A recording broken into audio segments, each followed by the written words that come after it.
Hello வணக்கம். Today lunch என்னென்னு பார்த்தீங்கன்னாக்கா, நான் பீஃப் குழம்பு செய்ய போகிறேன்.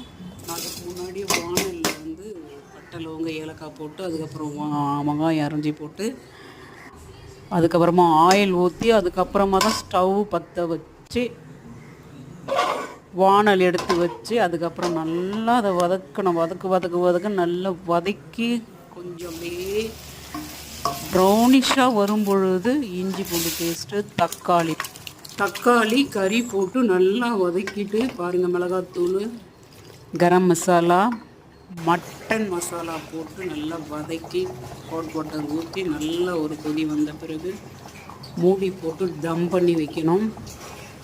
நல்லா கொதித்து நல்லா சுண்டி வரும் பொழுது பீஃப் குழம்பு இருக்கணும். இன்றைக்கி வந்து ஸ்பெஷல் சண்டே ஸ்பெஷல் பீஃப் குழம்பு. தேங்க்யூ.